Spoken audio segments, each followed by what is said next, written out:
All right, Q. I think last time you did not announce what the show was, and now the show has been announced. So for those who don't know, tell them. I'm doing the New York Pro, ladies and gentlemen. Oh shit! Crowd goes crazy in the back. Yeah, that's big news because since the since the Night of Champion, the New York Pro has been like the third biggest show in the bodybuilding circuit, in my opinion. Mhm. And it's also Steve Weinberger, who's the promoter, and he's head judge of the Olympia, head judge of the, I think the Arnold Classic, also, right? He's like the major shows. He's the head judge. That's his show, his little baby in New York, and the likes of Nick Walker has won it, and last year was Tonio, right? Yeah, Tonio.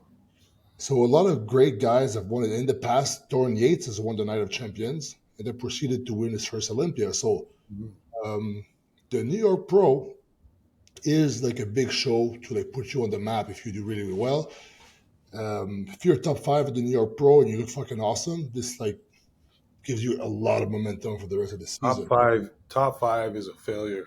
Top five isn't good enough. For Q, it's a failure, but for the average bodybuilder, Okay, okay. you know. No, I wasn't talking about you. You're going for a fucking big thing. I know Nick Walker's doing it too, but dude, you never know. Have you ever been compared to Nick Walker? You know? No, no, like guest posing, but not really. Yeah, but not really. Not in real shape on stage. So people can talk all they want. The future hasn't happened yet, and the future is uncertain, which is a Yeah, good thing for you and not a so good thing for some other competitors, brother. yeah. I'm Yeah. excited for it, man. I'm super excited. Yeah. So you announced it like was it 2 weeks ago? Yeah, like a week and a half, 2 weeks ago. Yeah, something Hmm. like that. So how's that? Did you feel more pressure since then, or you had a little boost? How do you feel? No, no, no pressure. Like it was just I didn't. I was under the impression I wasn't supposed to say anything. This was just from a conversation that happened months ago. My coach just wanted to focus on like seeing when we could get in shape, and I take it. I take things very literal. So I'm just like, Mm, okay, I can't announce it ever. So mm, that's pretty much what it was. But I don't think he cared after a while. He probably even forgot that he said that. But yeah, no, we were locked in for a long time. yeah. Um, I don't feel any pressure. Listen, man. At the end of the day, I put all the pressure on myself. Oh yeah. I want to be the best. I want to smoke everybody. So Yeah. the pressure comes from within. The stuff I hear from the outside, like some people are not going to. I mean, obviously Nick is the favorite, and people are gonna, favor other people over me, and that's fine. Some people are picking me. Some people think that I'll do really good. So, I mean, it's cool too. But at the end of the day, whether it's good or bad, all that matters is what I think, and I do believe in myself. So that's it. Yeah. That's awesome. Yeah. And you said that. No, Matt Jensen said 18 months in the making.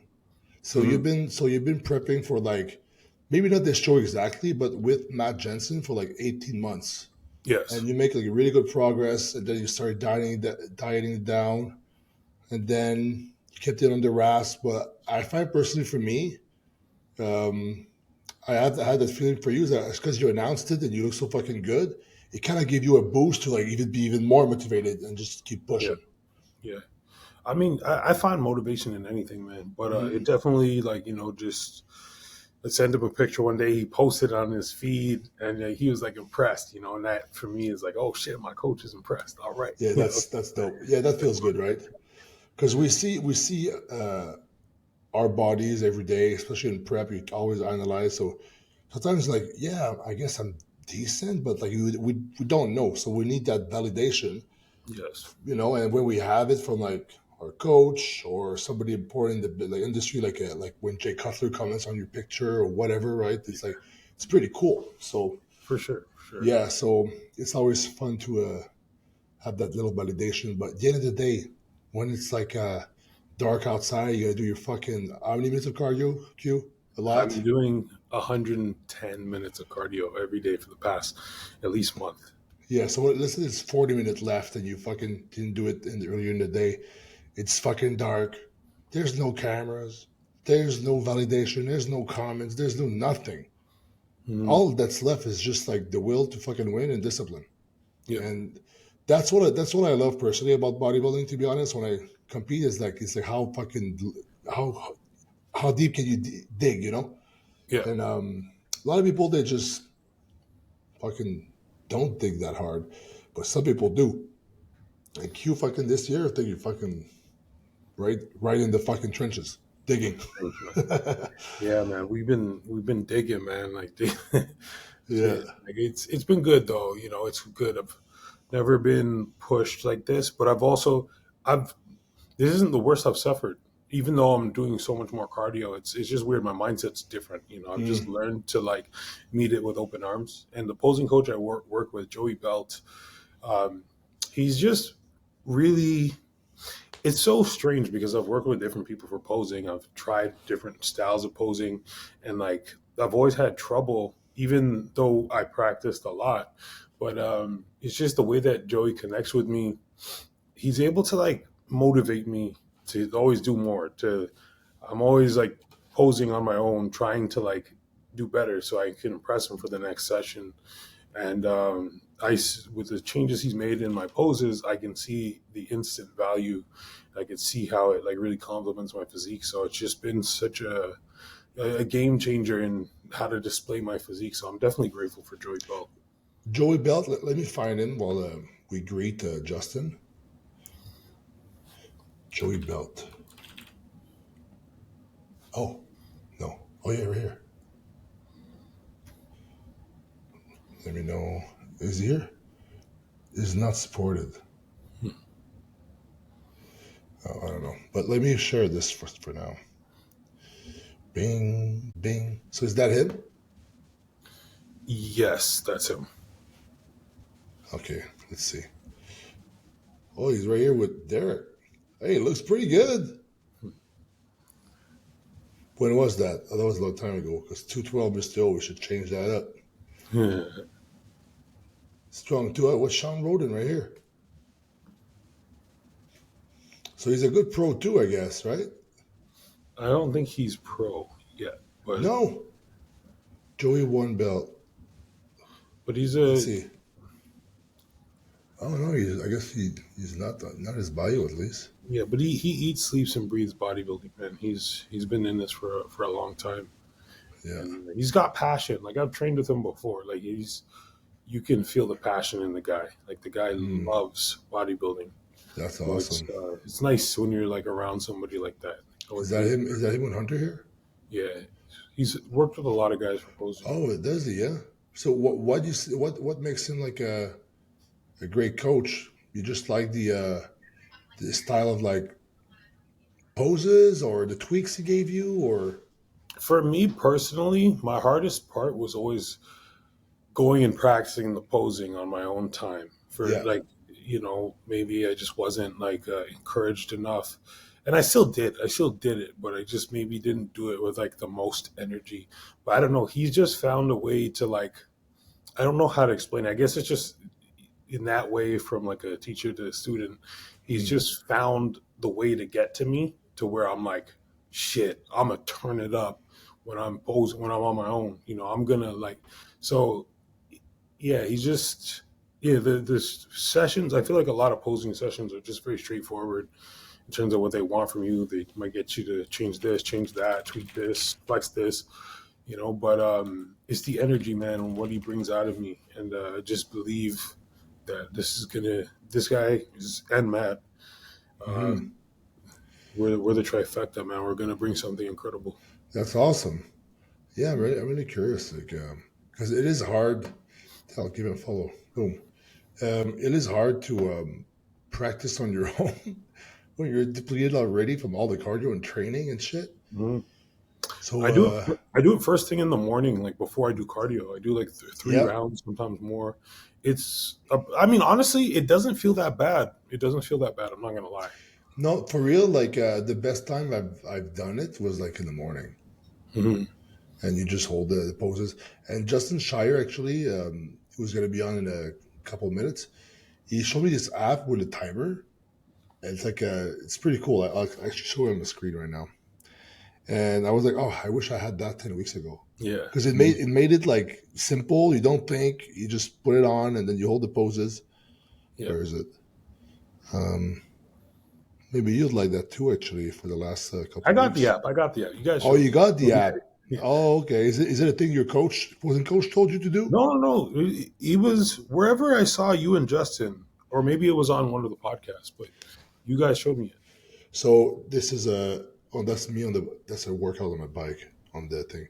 So, okay, let's do like 3 round mandatories. So it says here work 12 seconds, rest 5.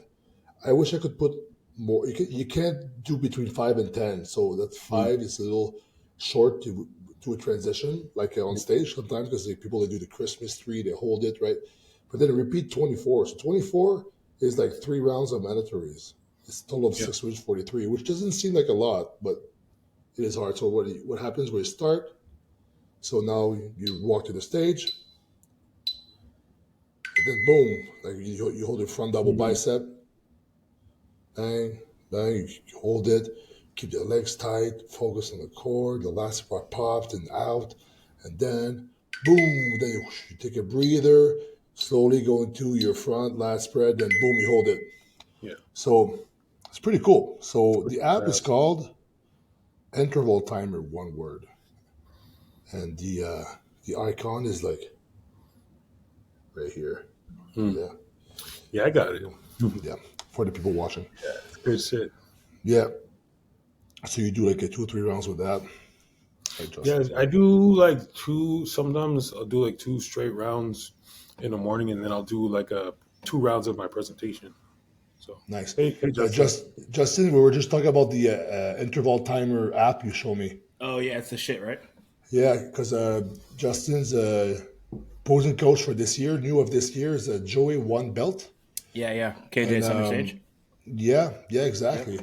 And he's been loving the practices with him. And I just don't know the timer, but he already had the timer. I think he saw us talk about it or something. Yeah, it's super good. Honestly, really convenient. But Yeah. Joey's good. I like what he did with like your back shots, getting that little bit of a hip hop in there to get the adductors Yeah, pushing through. yeah. He's good.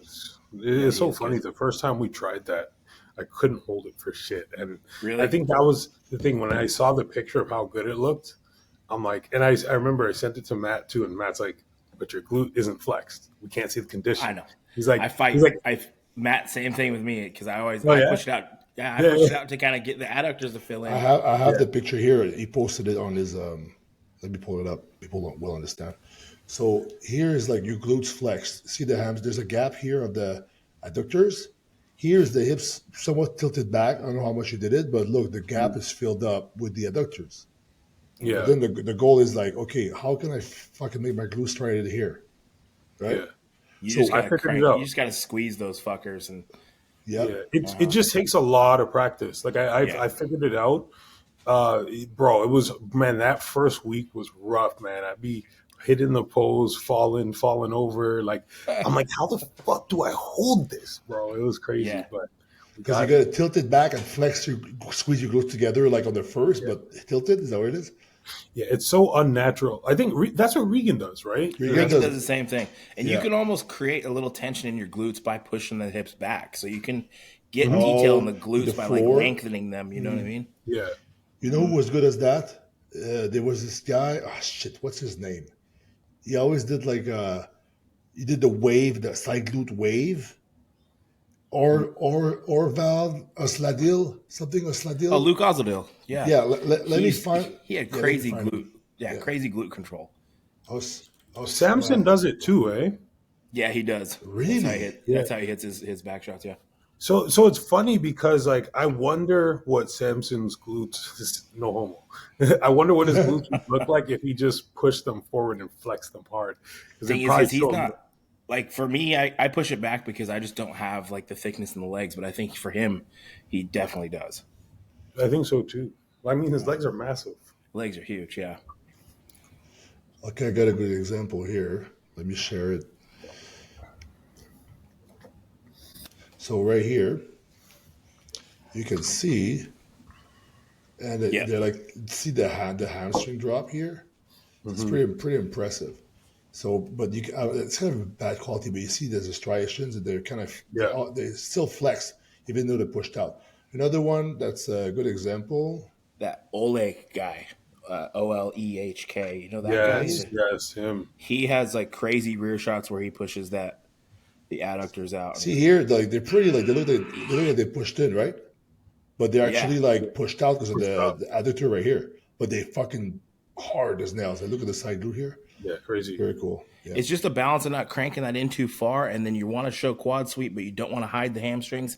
So it's like a balancing act of not overdoing it, you know? Yes. Look at this. That's a big adductor, actually. Here, I'm going to send you this on Instagram, Okay. Antoine, Yeah. because I think this guy has it nailed. Okay, let me pull it up. Do do do do do do do do do. I wish I knew about this sooner, man. Shit, this guy's glutes are nuts. Is that me or you? Okay. No, that was me, sorry. Okay. Okay, look at this. What the fuck? Yeah, insane. See, and he does that too, where he pushes his, like, the hips back. Granite. Yeah, and the lower angle makes it like even more crazy because the center of the picture and the lens is like the glutes. Crazy glutes. Man, now I kind of want to go back in time and restart my prep and do it like Toys that. it a little bit. Yeah, because I flex mine in and it makes my glutes look small. Yeah. And my legs are fine because they're just somewhat of a strong body part. But if I stick it out like that, I guess it takes practice. It didn't feel right to me, I find.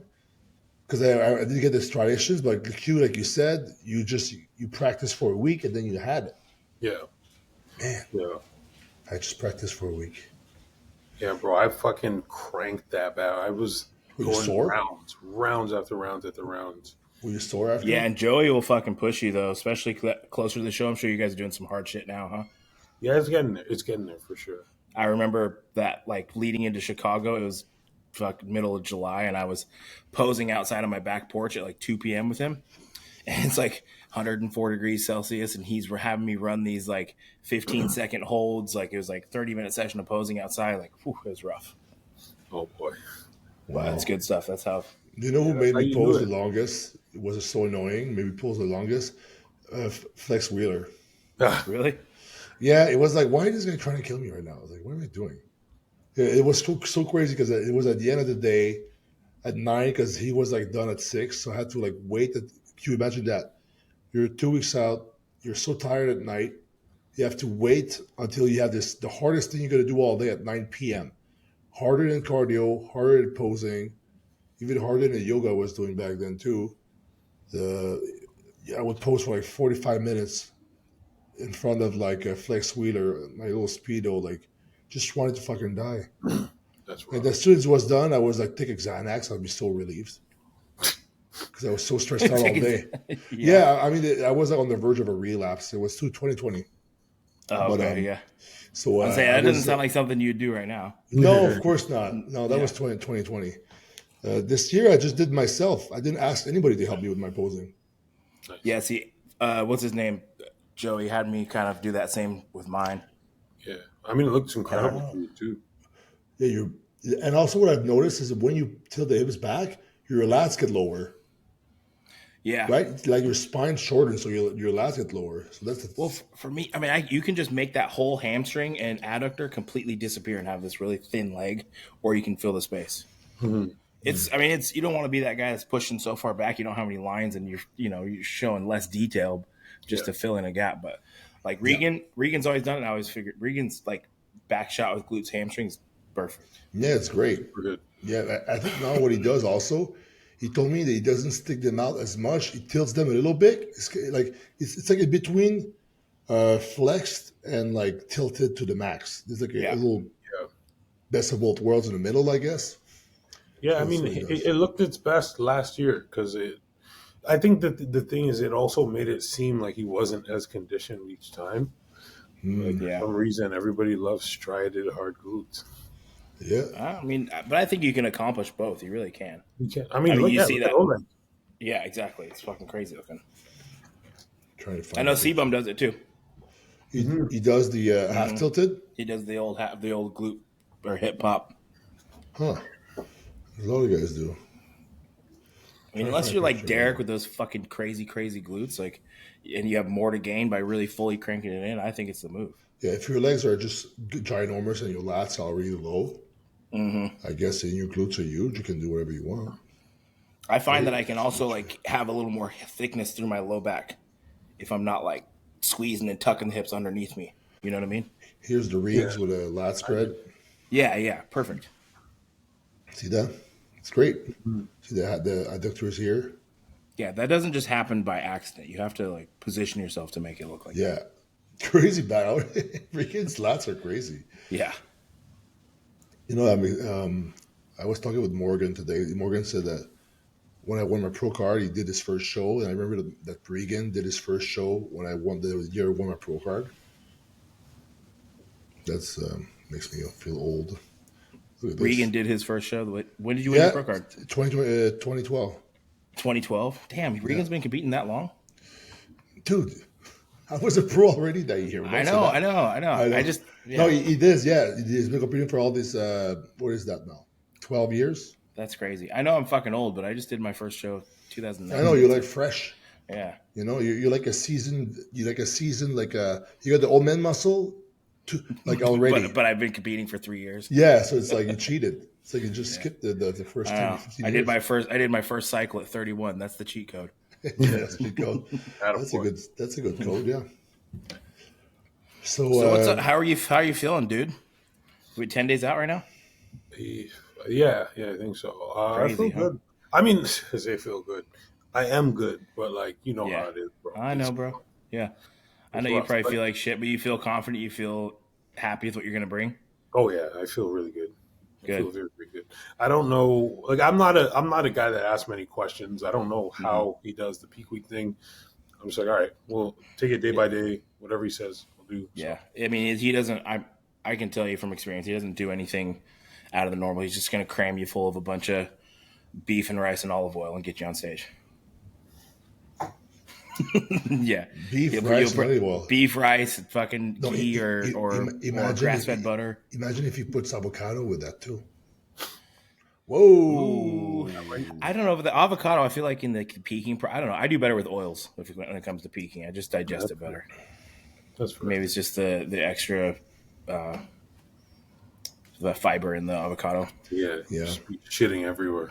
But sometimes you need to shit Sometimes you pre-contest. need to shit. No, because I mean, like I feel like me for some reason it's like Speaking of needing to shit, it's really impressive that Tonio clogged a toilet a fucking 2 days out from a show. I wonder how he did wait that. a minute, did I miss something? Tonio You didn't clogged see that? his own toilet? No. No, he clogged Rafa's toilet and fucking Oh, I've seen that. yeah. That's why they're Well, beefing. it's probably bullshit. It might be, but like, who does that? He's like, I invited you into my gym. You clogged my toilet. You son of a bitch. You train shirtless. I let you do it. Yeah, I mean, he's pretty pissed. He's like, how dare you didn't even flush? Well, I think you beat that story with the fucking pallet, like turd that was like left in you. Right, Justin? Wait, what's that? I think you beat him with that story with that one guy who pooped in your gym. Oh, yeah. I had a guy fucking shit on my gym floor as my landlord. Yeah. That guy listens. Dude, he listens to everything that I put out. By the way, he does. He called me because like I made a YouTube video explaining what happened. Apologizing to my members. Sorry guys. I mean, I didn't want to close down, but my landlord didn't leave me any choice. Blah blah blah. And he called me. He's like, "You making me look like the fucking bad guy." I'm like, "You just like watching my YouTube channel, you weirdo." So I've got to watch about what I say about the guy. Okay. That is hilarious. So, your Hey, gym's closed right now. fuck you, dude. You shit on my floor, you fucking weirdo. You're weird, like floor. Yeah, and he pooper. did force me to close down my gym. I was very diplomatic about what I said in my. Yeah, he forced you to close his gym, and he forced the poop out of his ass. Yeah, he forced this shit out. Yeah, exactly. Stop forcing things. Let things flow the way they're supposed to be. So, what's There's your anything plan we with the can gym? learn from that guy. What's your What's plan up? with the gym now? We got a new location we're engaging in a lease in. Honestly, I've been working on this location for like 4 months. I don't know. I mean, it's just been a lot of back and forth with these people. It's a super nice spot. So they've had other people they've been dealing with, and they've been on vacation. Then I went on vacation, but I had a meeting with them yesterday, and it seems like we're moving forward. I'm pretty excited. Good luck. That's dope. Yeah. So, is it going to be? What's the name of it? I got a few names I'm bouncing around because I'm not going to do what I did before, so I'm going to do something else. We're just going to kind of completely rebrand. Okay, so you just keep it down the rest. Yeah, I'm not really there yet. That's cool. But I'm That's excited. I cool. mean, I honestly, the private gym is super nice, but you guys know how it is. Sometimes, like the community or having a bunch of people around the gym, like Quinton, obviously, right now, I bet you would give anything to have a private gym. But sometimes you just feed off the energy of having people around. And I kind of miss it. Yeah, for sure. Yeah, it depends what kind of day you have, right? If you have a high Yeah. day and you're fucking like when I saw you the other day, holy shit, Q was a high day. He was doing like I don't know what you did, arms or something. He was like, it was a good day. Tank top was there, like was out, guns Hell were yeah. out, guns was So out. how are your high days looking? How much food are you eating on your high days? I think there's like 420 grams rice pre and post, Nice. 350 in one meal, and then the rest are like two that are 280, and then the last meal is like 80 grams of oats, and then there's fats in there and Yeah, stuff. jamming A full lot of fat. oils Couple and nut bananas. butters and shit. Yeah. Yeah, yeah, Yeah, it's it's good. awesome, dude. Oh man, I live for those days. How are you responding? Do you end up shooting up in weight? Are you guys running double high days? Or are you just getting one and getting out or what? Recently it got better. Like I gained like 2 pounds, maybe three. Before I'd gain like 4 or 5 pounds from it, but now it's Yeah. like now like 2 to 3. So Cool. it's And then pretty within simple. 3 days, it's off and you're hitting a new low. Yeah, yeah, yeah. Yep. Sometimes like well, yeah, within 2 days, like it comes off pretty quick. Yep. It's nice to be in that rhythm where you're like consistently feeding up weekly and then hitting new lows and feeding up and hitting new lows. Yes, exactly. Yeah, it's awesome. Yeah, man, I love it. Good place to be, dude. Yeah. Are you guys going to Pittsburgh? I know you probably won't, No. Quentin, but Antoine, are you going to Pittsburgh? Which is this weekend? That's this weekend, right? Yeah. No, no, Oh, I got never mind. We're gonna be at our no, Fitlog's the that's following weekend. yeah. New York Pros the following weekend will gonna be a Fitlog. Yeah. But no, I mean even my client Samantha, she's like competing. She's like, yeah, I'm gonna jump in that show. What? Then I just sent me the list. There's only 3 physique girls. I was like, congrats on the top 3, Yeah. top 3 of the pro show. It's awesome. Yo, I thought Mr. Sister Nino was gonna be with us today. Yeah, well, I just in a group chat I said the guy is MIA. I guess he forgot. Maybe Yeah, he talks a lot of hype in that group chat. I'll be there whenever. You fucking yeah, tell me. whatever. Yeah, it's like yeah, I'm the most reliable guy. And He's the like, guy's not there. don't worry about it. I got it. Yeah. I think he thought He was literally gonna replace said that. Oh, because he did mention that, but Oh, he's like, trying to give Q a break or well, Doran was like, no, you go. Yeah. Yeah. So I think they both kind of thought they were Yeah, a replacement. yeah, that's funny. So Quint, what do you think you're gonna put on stage weight wise versus where you were in 22? Fuck, I don't know. Like I don't think the weight's gonna be that much different. I think Yeah. maybe like 6 pounds or something. I mean, that's still a lot, dude, especially where you're Yeah. at in your career. But especially Yeah, if, I mean, it seems like you're probably 3 to 5 pounds leaner. yeah. So you probably feel like you put around 10 pounds of muscle on. Yeah, for sure. Mhm. I feel like I'm definitely leaner than I was going into the last one. Yeah. I'm heavier than I was even at the Tampa show last year still. Yeah. So yeah, I think we're in a pretty good place. I think with filled out, is this filled out in once you pull the water? I don't know. Sometimes you pull the water and you lose a lot of weight. But for Yeah. me, as long as I look like I'm 10 pounds bigger, I'm happy. Yep. But I think Proportionally, I can tell definitely- you filled some gaps, dude. You definitely look a lot better. Thank you. Yeah, it's awesome, man. I'm excited I'm for just you. very excited to get back to it, man. I love bodybuilding. Like Yeah. doing this. I've always been into bodybuilding since I was a kid. So it's just the off season was very purposeful. It Yeah. happened for a reason. I needed it to make the improvements that I needed to make, but it was hard at the same time. Because I love being on stage. I love competing, and I feel like sometimes when you're in the off season, you're irrelevant. You're like kind of cast off to the side. Yeah. It's I like, know. you're just working so hard and there's no end goal. There's no end goal in sight. There's no destination in sight. You just got to keep going. And I think that's why it's hard for a lot of people. But, I know you've done it before and I did it. So I just kept going, bro. So I'm It's just necessary, happy. dude. I'm doing it again. Oh, But yeah. yeah, You you fall off, motherfuckers forget your name, and then Yeah. but then you come back and you win a show and everyone remembers. Oh, yeah. So that's cool, man. People have a short memory. It is fucking monotonous though, dude. You just end up in like this blur of eating and training, and you're like, fucking, when does it ever end? When I think about the hard moments during prep, I always remind myself the off season was worse because Yeah. listen, it gets tough, obviously, as any Yeah. bodybuilder would know. But the thing is, when you're in a deep off season, where you're pushing food hard, and your meals are taking like 40 minutes to eat because you have no appetite, you always feel like you're backed up. Like there's no relief.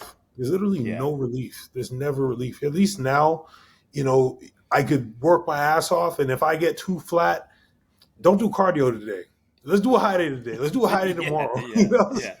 But not just that. There's like a fucking clear return on investment when you're suffering. You're like, I had these 3 hard days, and look in the mirror and you fucking see it, or you just take pictures and you see it. In the off season, you work all week and you feel like shit. You take pictures and you look like shit, and then you continue to feel like shit. Like, there's like no reward. Like I have to wait. I have to wait until I'm on stage to see whether or not this is working. Got to wait a year to see if it works. I know, it's tough, dude. But it's so necessary. If I could encourage any young guys that just aren't there yet to, like, if I can give them any advice, take the time to build the physique. I mean, you have where you were at, you were almost winning shows and you still took an entire year off. I just won a pro show on my rookie season. I'm taking a year off because I know I need to improve. Like, you got guys that have been light heavyweights for 4 seasons in a row, for year after year after year. Take the time. Spend a year, spend 2 years. It doesn't mean you can't like diet in between and pull back and push and pull. I think that's still important, but take the time, put on the size. Like, this shit doesn't happen overnight. Not at all. No. And as you get older, sometimes you need to take a year off just to get your health in check. Yeah. I'm talking from experience. Yeah, for sure. Yeah. That's also another thing, is just fucking foot on the gas for, years and years and years. Never good. Mm-hmm. And I think at some point, you got like, when you have your base of muscle, once you made your big push in your life and you get your base, I think you can just like have a more chill off season as far as like trying to push, and then you just ramp it up for the prep. It's like a good example is Dexter Jackson. So he started this competition as a bantamweight. He was a bantam. I think he was like 118 or something, 120 pounds in a bantamweight, and then he like, dude, he had 100 pounds of muscle, kind of like a Sean Clary type of thing. And then once he reached that size of like top 6 Olympia, he kind of stayed not far from the same size his whole career, from 2003 all the way to like, he competed in 2020. 2020. Yeah, the last one I was there actually. So it's like that's a good like 8 years or something, like, where you just like stayed no more than that. 2020, dude, like 17 years. 17 years, yeah. 17 years. That's Hollywood. That's why we call it vampire. Some people call it vampire because he's like, how is this guy competing? He's like 50 something. It fucking looked like he was when he was 40. So it's just because at some point we never saw him really blow up in the off season. We barely saw him, period, when he wasn't competing. So we don't even know what he was like. But I'm pretty sure he was like probably downsizing a little bit, keeping it chill, and then boom, he would just have the muscle maturity to bounce back up. Yeah, I mean, I think that's the thing, though, is like when you have that type of physique, like Sean Ray was the same way. Like, you never really saw him. He brought the same competitive package year after year after year where it didn't change much. Still was top 2 in the fucking world. He didn't really need to change. Won the Olympia. Yeah, dude, I was there when he beat Phil. It was the loudest pop in the crowd I've ever seen in my life. Oh, really? Everybody I was talking about Sean Ray, but you're talking about Sean Roldan. Sean Roldan, sorry. Yeah, Sean Roldan, sorry. But same thing with him. He was like his size were like very similar throughout the years, but one year he nailed and he beat Phil Heath. Dude, that crowd pop was like, everybody stood up and screamed. For some reason, everybody wanted Phil to lose. It's fucked up. I know. It's funny because when Phil first came on the scene, like, oh my God, a new guy is fucking amazing. And now it's like, oh, he's winning too many times. We hate him now. Yeah, I know. Did you guys watch that? Did you watch the Phil documentary? I didn't yet. It was good. I liked it. The Rock $7 production produced it, right? Yep. Mm-hmm. That's good. I'm glad it's not Generation Iron. No, it was like a legit film. I liked it. I thought it was really good. Yeah, I got Generation Iron. You got to go? Yeah, I do. Oh yeah, okay. Go Q. Yeah. Take care. I was thinking I got to check it out though. But go check it out now. Go check it out now. Do it now. Eat your meal, watch it, and then go to bed motivated and fucking start over again tomorrow. Yes. Yeah, me and Justin will talk shit about a bunch of people now. Yeah, and once you're gone, we'll just now because you'll be gone, you'll be off the hook. Right. Welcome back, Justin. Thanks, bro. Yeah. Before I Sweet leave, seeing you, man. how was your trip? It was epic, dude. It's super cool. It honestly it gave me a lot of respect for people who compete overseas. I'll tell you that. Yeah. Like flying into Europe, I was like fucked for like 3 days. Mm-hmm. How? It's Mm-hmm. just Oh, okay. I was No. so jet lagged. Like I was like I got there and like 2 days later, I'm like, how are people flying over here and competing? I mean, I flew all the way from the West Coast. So like I have to travel 6 hours or 8 hours before I'm even where you guys are traveling from. So Oh, like but to have to you get had like on, you were like way ahead. You were like nine dude, hours. it was like yeah, 18, 20 hours of travel to get there. But it was Yeah. Wow, super cool. We had a really good time. that's Amazing. cool. And you know what else was crazy? Like I ate so much like pizza and pasta and had absolutely no digestive issues at all. Like Europe, man. dude, Europe. I think I was telling Antoine this. Like I had one Mm. day I had lasagna and a slice of pizza pre workout, and I went and I trained and I felt great. Like if I had lasagna pre workout right now, I'd like no Shit way. yourself. Yeah, Yeah, no. I'd shit my pants. Yeah, the quality of food in North America is trash. It is, man. I don't know. It sucks. But yeah, it was epic. We had a great time. I'm happy to be home though. Yeah, I hear that. After a while, just like it becomes enough. You got to get back to Yeah, business. dude. I mean, especially we were like, I mean, it was like I think there's a difference between traveling and vacationing. We weren't vacationing. We were traveling. It's like Yeah, we went just to hard work. Positano, then Rome, and then Florence, and up to Switzerland, and then bouncing around Switzerland. It's like it was epic, but it was exhausting. Yeah, It's tiring, yeah. I hear that. All right, I'm glad you had a good time. I'll catch you Thanks, guys bro. later. All All right, right, see later, you. buddy. Peace out. Peace out. So I asked ChatGPT the why is it different in the U.S. compared to the Italy is Yeah, the wheat varieties. So Italy often uses traditional wheat varieties like durum wheat, especially for making pasta, and other types which have been gluten composition have different gluten composition than the varieties commonly grown in the U.S. American wheat, particularly hard red wheat used for bread, tends to have higher gluten content. So maybe huh. there's just a little bit less gluten, So what? which can make it tougher because it's harder to digest for some people.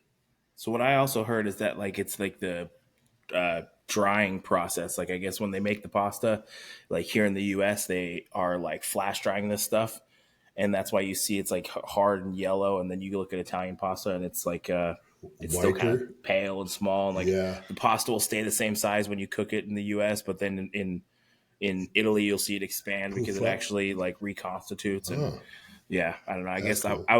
I watched something that was saying that they like put some stress in it. I don't know. I don't know. I'm fucking stupid, but all I know is that there was a clear difference in how I Well, you have digested it, how I experience. felt. You have Yeah, experience. You did your own test. dude. Because I'm telling you, I mean, you know, we all go to Italian food here in the States, go eat pasta. You can't just eat a pasta bolognese and go to the gym. You can't do it. No, But over there, you not can. really. Yeah. It's So it crazy. also says the processing. The processing of wheat into flour and its final products in Italy tends to involve fewer additives and less processing overall. Italian's Yeah. flours are often most likely milled and may be less enriched with additional gluten or other additives compared to American flours. So I think you can buy gluten in a bag, huh? You know that? Can you? No. Juji has a funny story about that. So his dad was really big into making bread. And Yeah. then he found out that, hey, if I add this thing called gluten in it, it just the bread becomes fluffier and tastes better and becomes like way better. So he started putting all this gluten in the bread for him and his family, and everybody Yeah. started getting soft and fat. It's like, No what the shit. fuck's going on? So the whole family was getting like out of shape and like feeling weird From all this additional gluten. because he was like going ham on the gluten in the bread.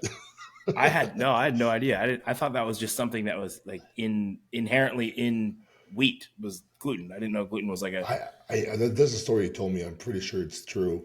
Maybe I can huh. check, but it's funny. So fermentation, Italian bread making often involves longer fermentation processes, like using sourdough techniques, which can help break down gluten more extensively than the faster processes sometimes used in American baking. This can make the bread feel lighter and potentially easier to digest. So I guess they take more time into fermenting, like Yeah. balling it up. And the Americans are like, no, we gotta have the food now, like just for money making, maybe Yep. the turnover. So that's another reason why. And then it says diet and perception. The differences between the overall diet and food culture between the two countries can also influence how gluten is perceived in terms of digestion. Meals in Italy typically incorporate a balance of ingredients and courses, which might aid digestion and affect how one feels after consuming gluten. So maybe there's all the other food added with the gluten, the pasta, whatever is like. Maybe, but also they don't demonize that shit over there. Like here, so many foods are demonized.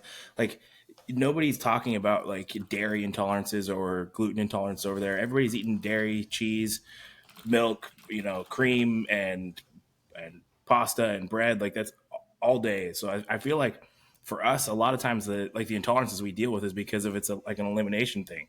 We go 12 weeks on a diet where we don't touch any dairy products, then we try to reintroduce it, and then it fucks with our stomach. Mm-hmm. So I feel like if culturally it's like more ingrained, like as a kid, my mom, I always drank whole milk. We always had bread. Like I never had any issues with dairy. But as soon as I removed it and then tried to reintroduce it, that's when I started having issues with it. I also wonder, like, as a bodybuilder who's like has a cheat meal, I think when I was a kid, I would have a bowl of cereal, Yeah. and then go to school or whatever, right? But as a cheating bodybuilder, I'm gonna eat a whole pint of ice cream. Oh yeah, for sure. maybe the dairy is not good. No, maybe if I had a fucking 3/4 of a cup of ice cream, I would have been fine. You eat a whole pint. Right? Yeah, like that. So yes, you can buy bags of gluten in powder form, commonly referred to as vital wheat gluten. This product is made by hydrating wheat flour to activate the gluten. They're processing it to remove everything but the gluten. What the fuck? Damn. So let me repeat that. This product is made by hydrating wheat flour to activate the gluten, then processing it to remove everything but the gluten. The remaining gluten is then dried and ground back into a powdery form. Sounds like weaponized, like they're weaponized gluten. Yeah. Vital wheat gluten is popular in baking and cooking because it helps improve the elasticity and rise of the dough, which is especially beneficial for breads and other baked goods that require a chewy, springy texture. Yeah, it's also used to make seitan, Seitan, a popular meat substitute for vegetarian and vegan diets because of its dense, meaty texture. Huh. So yeah. How is the food in France? Oh, dude, like we talk about pastries, gluten and stuff. We just everywhere we went was walking distance. Yeah. Except we went to the catacombs, like on a subway. Oh, yeah. Dude, that was nuts. But as far as eating, we just went like walking distance, and everything was fucking great. Yep. That's how it was in like when we stayed in Rome and Florence. Everything was walking distance. We just left our Airbnb and just walked everywhere. Yeah, we didn't research like maybe there was like really awesome restaurants like an hour away or 30 minutes away. No, we just walked like 5 to 15 minutes to restaurants. Yeah, it was all good. My favorite was like the breakfasts and stuff. See, the breakfast is it like they don't do fucking protein, right? Like it's just like all fucking pastries. Like you're lucky you'll get some eggs maybe, but like they just don't really do protein. It's like croissants and pastries and I just ate like donuts and pastries and croissants for breakfast for fucking 2 weeks. Dude, I would wake up earlier because Taylor was like she was sleeping in on vacation, obviously. And you were still wired in prep mode, so so I was waking up and I was like I wanted to go like to the gym, so I would wake up early, go sit down, have a coffee, and I would have like an almond croissant or pastry, and I would like now I gotta go to the gym and burn it off. And I would actually weight train in the morning after just one croissant and a coffee, which was like my fasted training. Yeah, it's awesome, dude. Yeah, then I would go back, it, man. Cardio, yeah, no, it was so great. Cool. Yeah, I mean, I know like French cuisine is like world renowned. It's supposed to be the best food in the world, but I don't really know of any French cuisine. I'm not like nothing comes to mind when someone says French food. I mean, escargot is like a French thing, which is just like it's like little snails. Like the garlic butter. That's French. My favorite that I had, it was like pretty basic. It's like this croque monsieur, which is like just a slice of bread with like a slice of meat, like a ham, whatever. Mm-hmm. And then just like melted like cheese on it, but like some thick layer of melted cheese on it. Yeah, it was just really good for some reason. They were just fucking assholes over there, huh? Yeah. Like I was asking something to the waiter, and it was like looks annoyed. Like, dude, your job is to serve me, but because you don't tip them over there, all the tip is included in the. It's like all included their tips. Yeah. So they don't have to be nice to you. That's fucked up. It's like So, I noticed in Italy, it isn't like they don't ask for tips. They don't even give you a sign. You have to you just have to do it on your own volition. So it's not. And in Japan, it's like considered rude to tip. really, So yeah, it's a it's like I'm cultural not a thing over bum. there. I'm not a Super. bum. I'm not a hobo. Yeah. They don't want the charity. Like, I don't need this. I noticed that like when we were in Positano, so it's like South Italy, everybody was super fucking friendly. We got to Rome and then we get to Florence. We start getting a little north and start getting closer to France. And I was like, these guys are assholes up here, and down here they're really fucking nice. So I Yeah, felt like the closer we got to Paris and closer we got to France, you just maybe you're felt right. that. It's Yeah, maybe the big city vibes, right? Like I feel like yeah. people I in New mean, York dude, are kind of assholes. New York City. yeah. Yeah, For sure. Well, you also get just, I mean, I can only imagine they just deal with tourists all year round in places like Rome and Florence. yeah. But I think But tourists. Positano was cool, dude. The Yeah, like Amalfi Coast, like it was so beautiful. We really liked it. I that's just rode awesome. around in a Vespa all day. That was like the coolest thing we did. I saw your your video you did was like it was so different than all the other shit you made. I was like, whoa, he's Yeah. a travel blogger now Yeah. because You like that? yeah, because it feels like when you're doom scrolling and then you Yeah. find that it's like just this random like super well edited like travel blog thing. Yeah. You just watch it. It's like I feel like I just stumbled upon one of those. It That's was awesome. you. Was your Jasmine? I actually brought my camera and I vlogged the whole trip. So I have a bunch of footage that I'm going to edit up. I didn't know if I wanted to do it, to be honest, but I just figured I wanted to make some memories and have something to look back at. And it Yeah. was fun. We enjoyed it. And the thing is also like with the videos like that, like all my YouTube videos, I like that they're there because it's like Yeah. they're there forever now, unless YouTube shuts down. But I don't see it happening. I So don't see that. Yeah. Yeah. I would like if I was you, you do a nice video, you upload it, people can watch it. But for you, like, or even for your kids in the future, you'll be like, oh yeah, Dad went on a trip to Italy. You want to go see it? Yeah. Then you Yeah. can see, Seriously. look what Daddy was wearing. It's pretty funny. Or when, 30 years from now, we get to watch like our Olympia videos, Yeah, exactly. you know? So when we say I used to be jacked too when I was a younger, we have proof. Is it just I fucking fucking prove that's YouTube? me And on the Olympia stage. Yeah. yeah, Getting that's last cool. place. Hey, I've got two last place so far. Yeah. All right. I'm Yeah, no, actually, trying to no, get there myself, dude. actually, it was funny that my first Olympia, I was actually like third to last. So I was Mm. actually 14th place or something. Yeah. 14. I got 15th. So I actually placed, but Oh, that's good. That's good because I was 14. Regan was 15, and I think Juan Morel was 16. His last Olympia. He was too oh, busy yeah. making cookies and making. I remember nuggets. that year. It was not a good year for one. Yeah, Not for just one. and then the one I just did, I was right beside James Hollingshed again, Yeah. but in the middle of the pack. So there was 17 people. Like there was like over 10 people that was like 17th place. I was the Yeah. first 17th place. NDE like did not play. So it did Yeah. DN did not place DNP. With DNP. No, that's a drug. Yeah, that doesn't sound right. But yeah, so I was like, oh man, I'm actually in the middle of the pack. But like So did it they says I'm actually last show place. that you were like the best last place? No, I think it's because I was being compared to like James Hollingshed and he was Yeah. 16. I was like, I'm probably Oh, 17, unless the guy that was like on the other side of the call out was um, the first 17. how But many people were in that over, that year? I think 31 or something. Jesus Christ. Yeah. Yeah, there was only 17, so I only beat 2 guys. No, that's good. It's good. It's more fun like that. Like the Arnold Yeah. with like 7 people was great. I wish it would be 10 people. That's like Yeah. more of like a real contest, I find. For sure.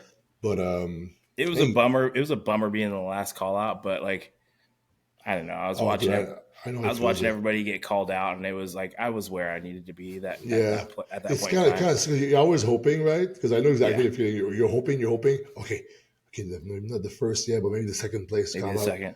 Oh fuck no! Okay, now I gotta make the third one. Oh shit! Fuck. Then you're just watching everybody else's glutes on the sidelines. Yep, I know it sucks, dude. yep.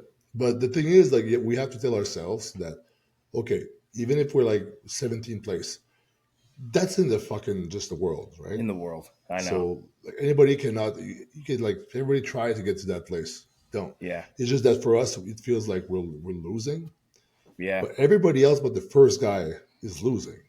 yeah. You have to understand that. There was just I just felt like there was certain guys in that call out. I was like, God, I could just let me stand next to that guy. Like I knew there were certain guys that, you know how it is. Like you see people that sneak into that second call out, you're like, fuck, I could compare with that guy. But to be honest, I think after the top 10, they kind of like judge like a little bit like with their eyes squinted or something. Yeah. I don't know if they because it's not as important as the No. fucking top 6. No, and Which they're I get also that. running through those call outs to get back to that first call out to do that. Yeah. You know, the call out with the top 3 and, you know. Exactly. But I don't know. I was proud. Listen, I was so fucking proud of myself for even being there. Like I have all these videos of me on stage. You can just see me like smiling ear to ear. Yeah. On the sideline looking at glutes. Like I didn't care. I was so excited. Yeah, that's fun. That's cool. So, okay. So I guess the podcast 50K. Let's talk about one more thing. So we are going to the Fitlog Classic May 18, right? Mm-hmm. So that's in Quebec City. My friend Khaled is promoting that. It's a pretty cool show. I'm actually going to do the a really cool halftime show, and I'm going to have like a bodybuilding trivia. So I'm going to have these questions on the screen, like in a PowerPoint, with a clicker or something. And I'm going to ask. We're going to have somebody in the crowd with a microphone, and then we're going to ask people questions, and they can win prizes, T-shirts, and things like that. Dude, awesome. Are you setting this up? Are you choosing the questions? I'm gonna choose the questions. Yeah, I'm gonna. Maybe you can help me if you want, but I'm gonna make them with Greg Ulysse. He's gonna be he's the French Canadian voice of bodybuilding, like Bob Chick. He's one of our friends, but he's gonna help me with that. Maybe he can help me just ask people and be in the crowd with me with a microphone. It's pretty fun. Like those shows like that, we can do whatever we want with like. You gotta ask some random like who is the 5th Mr. Olympia? Yeah. You know who's the latest pro who turned pro and then won his first pro show. So I mean, we can make all kinds of questions. Maybe if it's just 12 questions, which is easy to do. That's cool. Yeah, and then we can also be like, okay, now double up or nothing. Then we make a really harder one. Yeah, dude, that's awesome. And you're guest posing too, right? I'm guest posing. Morgan is guest posing. Justin Savoie, which is like probably the biggest pro right now. He's like 340. It's huge. He was. Yeah, you know who he is, right? He's with HD now. Yep. We're guest posing, so that's like. I know he was asking me. They were asking me if I was going to guest pose. I was like, no, you don't have to do it. It's fine. I know I don't want to. Yeah, I've been kind of. I mean, I've been kind of on chill mode since Italy, and yeah, no, it's all good. No, I get that. I've guest posed in all states of and I've been my best guest posing was actually the first Fitlog I did. I was like 4 weeks out from the New York Pro. Yeah, it's sick. And I was like, no, I was 2 weeks out from the New York Pro, 4 weeks out from Toronto Pro. And for me, that was my favorite shape I've ever had in my life because I had like that young, full look still. And I was like transitioning into like a more mature physique. I was like in the middle. And then I tore my bicep 2 weeks before New York. Oh, yeah. So I came back home from that trip and I tore my bicep. I had to like stop. And I was like so pissed because it was my favorite look ever. But it sucks. You got so lucky with those. Like you tore both biceps. Yeah, correct? Both biceps. Yeah. And you wouldn't have a clue looking at your biceps. No, when I do a front double, it's pretty good. But, it's great. Yeah, I feel like you have that physique where even when you're heavy in your off season, like last year, I think you guest posed in Mexico and you'd been cruising for like 9 months. Yeah, like you still are good though. I think it's the legs. Like you can go out there and still like do the quad shake. Yeah, because now if I do the quad shake, because I was drinking water, if I do the quad shake and flex, it keeps jiggling a little bit. So I gotta lose some water. yeah. A little diazide before you get on stage. All right. So anybody watching who's near the Quebec City want to have a good drive, it's gonna be a sick show, and I'm gonna have a contest where it's like if you hold the plank the longest, you win $1,000. So I'm gonna get $1,000. Yeah, 40 people from the crowd. It's called the Last Man Planking Contest. So I'll get everybody on stage. We're going to plank, and the last to give up will win $1,000 cash that I'm going to have. Dude, I'm excited. This is going to be fun. Yo, do you have to go right now or what? Yeah, I got to go. I got some people in here, but what do you think? We should just like shut it off? Quick call. Top 5 at New York Pro. What do you got? Ooh, okay. I love Q, but I think I'm going to go with like Nick Walker first. That's a prediction. What I want is Quinton to win. I'd love to see it, but I think it's, it would be And hard to imagine Nick losing that shit. Yeah, second place, I'm going to put Quinton. Yeah. YOLO. And third place, who else is doing it? Martin, Beef Stew, Tonio, Tim Budashame. Tonio, third, Martin, fourth, fifth is Stu. There you go, top 5. That's pretty good. You think Tonio is going to beat Martin? Yeah. I can see it. So. It's tough. I think those two are going to compare really well. I think they're like the same height. Yeah, they are. They are. It's It hard depends to say. because if Martin arrives like super peeled, Yeah. and then Tonio's a little bit off, it's like, yeah. I feel like that is almost what it's going to come down to. I think they both come in super conditioned. They both have really thick backs. They're both like have great legs. I feel like Martin is a little bit bigger, and I think Martin can maybe edge Tonio out on just overall muscularity and maybe posing and presentation. I think I'm going to go Nick, Quint, Martin. You know, I'm going to mix it up. I'm going to say Stu. I think Stu looks fucking awesome. And then I'll go Tonio. And that's kind of crazy putting Tonio in fifth. I mean, he's a favorite. But it's okay. That's a prediction. But Stu's a Northwest kid, and honestly, you should pull up Stu's pictures real quick. Stu looks really good. I want to shout him out. Yeah, for sure. I like Stu. He's one of those guys. I don't know. Have you ever met Stu in person? Yeah, I did. Huge. I know. Gigantic. He's very, very friendly. Also excited to talk to me. He's a sweetie pie. Here we go. Yeah, this one on the left. This new one. That front lat. Crazy, right? Dude, really good. Yeah. I personally think that can overpower Tonio. Maybe you're right. He's big and he's in very good shape. You're right. I think maybe third. Yeah, whatever. I'll keep my rankings the same though. But I got some people coming to the house right now, so cool. I'm gonna. All right, dude. Well, hey, congrats on the new place. I know you got a new spot. Yeah, thanks. I'm trying to I don't like the echo that I'm hearing, so I'm gonna have to soundproof this fucking room. It's my first podcast I do with it. All right, so all right, buddy. Well, we'll talk soon. Yeah, if you want some tickets, Fitlog Classic, Google it, get some, and there's also an Instagram, and you can also DM them any questions. But me and Justin Shier will be there, so be there or be square. It's gonna be fun. All right.